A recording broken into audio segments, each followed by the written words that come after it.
If you're interested in freelance journalism, it is absolutely a worthwhile career, but it is difficult. And I wanted to talk about some of the challenges that I'm currently facing and ways that I've adapted to industry pressures and made my job a little bit easier. If you ever go on LinkedIn, which it is useful, but I actually had to ban myself from LinkedIn before like 12 noon because I'll get on there and start scrolling, get really discouraged or feel like I'm missing out on opportunities and people got a new job. It's just too much external input for me first thing in the morning. So anyways, if you ever go on LinkedIn, you might see an increase of posts about journalists who are struggling, especially as freelancers. Some of the trends that I've seen in the last year include publications who don't have the budget that they used to, like even just 2 years ago. I had a regular client offer me a piece for 350 Canadian dollars, which is not very much. I was previously paid for that exact same column 2 years ago, $500. So of course I politely pointed this out. She negotiated with me and I got the rate. But the point is that there are publications right now that seem to have extreme budget cuts, a small team of editors who are working under pressure, and this is getting all passed down to the freelance journalists. In 2026, I am really insisting on $1 a word, maybe 75 cents a word, and then if it's really easy, less than that. Another issue that freelance journalists are facing, we've always been facing this, but when things are so tight, it feels a lot more heightened. Basically, we're waiting 2 or 3 months to get paid. This is insane. I don't know any profession where you do a job and you don't get paid for 2 and 3 months. If you know this, please let me know. I just realized over the years that I can't keep on a bunch of clients that take 3 months to pay me. It's just not feasible for me. It actually feels kind of disrespectful when you finally do get paid. It kind of dampens your worth, and I've recently started to seek out clients who want to pay me fast. Last week I saw a post for someone who was looking for a ghostwriter, and I reached out right away with my clips and I explained I write on this topic often, I would love to help you out in any way. They came back immediately with 3 assignments and they paid me 2 days later. So this is a new standard that I'm starting to seek out. It gave me such a boost and it made me feel that my writing was appreciated, my expertise was appreciated, because I can turn around these pieces fast. If there's certain publications who are so antiquated, it's just something to consider before you go full blast in with them. Another common trend that I'm seeing in the journalism industry currently, there have been editors that I've worked with at previous publications or journalists that I know just through fact-checking their work, or they're leaving journalism and they're going to PR comms, which has always been a thing, but specifically they're going to work for banks. I think it really just goes to show that there are places that value the skills that a journalist brings, communication, clarity, research. I just don't think the money is in consumer publications anymore. Although I'm not personally looking for a job writing for the bank or, the hospital or the tech platform or whatever, there is a little bit of a trend of people leaving journalism to write in-house for big brands who actually have money. There are passionate journalists everywhere, and honestly, if you tell them they're not going to get paid for much, that kind of is like in one ear, out the other. They still want to write and they still want to tell stories, and that's great. However, there are a couple resources that I want to call attention to, and it's about pay transparency, specifically when it comes to freelance journalism. Databases, I'm going to link them below. There's 2 that I know of. One's Who Pays Writers, and the other is like a federation of, I forget what it's called. The Freelance Solidarity Project, they found that journalists were making as little as $140 to $150 from major publications, and these rates simply do not add up to a livable wage. So they ask you to fill out a Google form with information about your pay and what it was for, what type of article it was, and they actually publish it. So you can kind of actually scroll here and see who's hiring and who's actually paying writers, because if you sort by pay, for a university, this person wrote 2 700-word articles for an alumni magazine. They were paid $2,100. That's really good. That's more than $1 a word. It said it took them 30 hours, which is really, really a long time. I can't see why it would take that long, but maybe it was really technical. Mental Floss. They wrote 900-word listicle and got paid $45. That's not enough money. This person wrote for them 1,000 words on a new app, and the pay was $500. It took them 10 hours. So $500 divided by 10 hours, $50 an hour. Sorry, I'm bad at math. That's why I'm a writer, not a mathematician.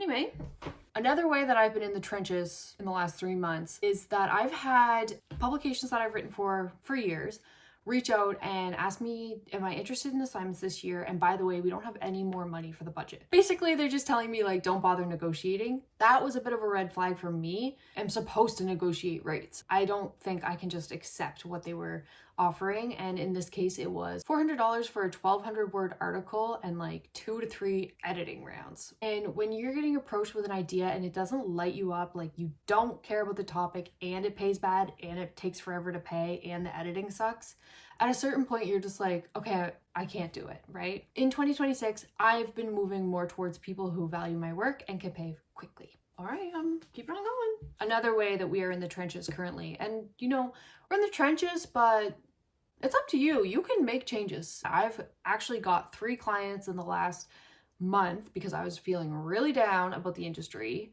3 recurring clients who needed writers, weren't getting a lot of pitches, and I just emailed them and told them what I could do and what I often write about, and they said, great, like we'll have assignments for you very shortly. So that'll set me up for March and April, I hope, and maybe more of a long-term situation as well. Part of the challenge with being a freelance journalist is that you do kind of have to level up your skills as you go on, because there's always going to be somebody coming behind you who are willing to work for less pay. So even though I've learned to say no to a $350 pay when the article should be paid, you know, $500, the person a few years behind me really want that byline and they're gonna do it for $350, even though it's not quite the right rate.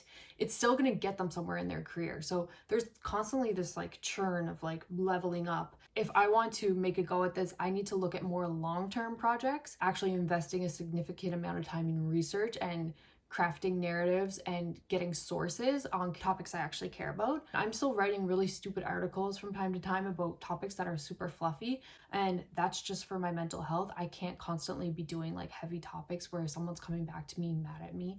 That's just not my vibe at all. And yeah, I've been in situations in the past where I'm like, bro, I'm getting paid like 20 cents to write this. It's not worth the stress. One way that you can set yourself apart from other freelance journalists is to be a really good fact checker of your own work. I don't mean like call people and ask them questions and fact check your own piece. I just mean do some verification. Like this is basic reporting, but surprisingly enough, a lot of people miss out on this. During an interview, if you're unclear of something, like if the thing they're saying like makes literally no sense, you're gonna have a hard time writing it later. So I literally asked them, if I'm understanding you correctly, you're referring to a project that you started in 2025 and that ran for 6 months. Is that correct, or is that a different project? And they can clarify you in real time. No, actually, that's a different project. I'm talking about the second one. When you're in an interview, like you want to always constantly be thinking about the finished piece. Once you finish the interview, you got like great stories out of them, and you go back and be like, I have no details, and your editor is going to come back in the second draft and be like, what year, when, timeline, those kind of things, right? So those details, having them is just going to provide scaffolding for your whole piece, and without them, it'll be really tough, and you'll be like chasing things down afterwards in your second draft. So I don't remember what that tip was for, but you're welcome. Speaking of fact checking, I personally am moving away from fact checking for consumer publications just because the timelines always blast next to each other and it leaves like literally no time for myself to write. If I'm fact checking for 5 or 6 consumer publications and they're all going to print in the 3rd week of the month, I'm like screwed like for 3 weeks. And then once it's done, I wrap everything. I'm like, oh my God, thank God, like it's over. 1 week later, they cycle back through and it's like, okay, I was just doing too much. With that said, there is a huge opportunity for fact checkers at mainstream publications right now. If you are the type of person who really cares and you like fact checking, I would actually reach out to publications and ask them like, do you have a fact checking training program? I would love to get into freelance fact checking. I have XYZ skills, or if you have any small projects that I could take on, like I would love to help out in that way, and you could kind of get your foot in the door. In my research for this video, I was looking into where is this headed? Everything's going to get hyper local. Local newspapers have been hollowed out by, media conglomerates who are buying up newspapers and gutting them, laying staff off, and suddenly you don't have a local reporter. What that means is if you have your own publication, your own Substacks, if you're telling important stories, people don't really need the big name of a news organization. People are hungry for local information, and that's why community pages online do have such vast followings. It's just about the quality of the information that's being shared there. As a journalist, you should be able to do a pretty good job in that area. So this research showed that with the proliferation of AI tools, people are actually in search of news that have the human hand behind it. People want to trust the person telling them the news. There are a few local reporters in my area who share on social media, and that kind of just like humanizes them and shows like the behind the scenes. Like, I went out to my local community group and this is what I found. Like, and that could be supplemental to your work, or it could be your work. So another prediction that I came across was that people don't want production value, they want answers. So if you can focus on getting really good reporting out of your local communities, that's all going to speak to what I just talked about. So even if you don't have camera tools or editing software, if you can share the information in a clean, understandable way, that's going to gain traction. Journalism has always been a low barrier to entry profession, and that's kind of part of what makes it so tricky to navigate.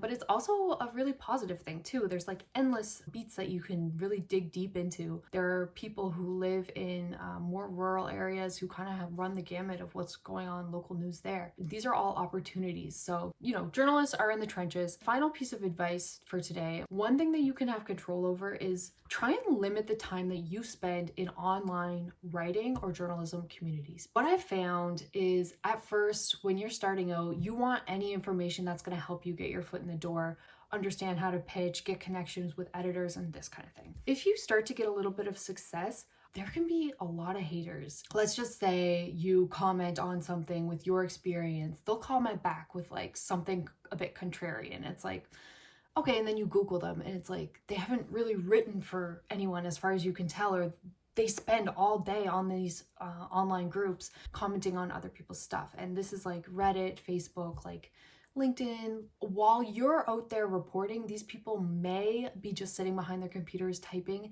scrolling on Facebook, and just like putting out their opinion. So I would be really, really careful about where you spend your time online when it comes to your craft, because people are really doom and gloom about journalism and writing, and you really don't need that noise. Like, it's all about what you believe you can do. If you believe in yourself, you can do it. And you don't need people to kind of chime in, oh, the industry's dying. Like, I think you should go out and do it. And I don't think you should spend time around people in real life or online who don't really see the vision, or they're kind of jaded, honestly. I know I've spoken about some of my challenges, but I try and provide solutions as well. And I'm always trying to find solutions myself too. I don't think anyone becomes a journalist because they think it's easy work. We know that there's long hours, there's difficult sources, there's public scrutiny, and there's a lot of stuff that goes on behind the scenes. But we got into journalism because we have a passion for storytelling. As the industry keeps changing, I'm just going to be here posting one video a week. I was sick last week, but I'm back now, and I want to know, what do you need to know about the industry? I got one comment and I was like, oh my God, I got a comment. So leave me a comment. Positive vibes only. I have no time for negativity. Unfortunately, there's enough of that out there in the world. So I'd much prefer to foster an inclusive environment where we can talk about the ins and outs of journalism and being a freelancer in 2026. All right, see you guys.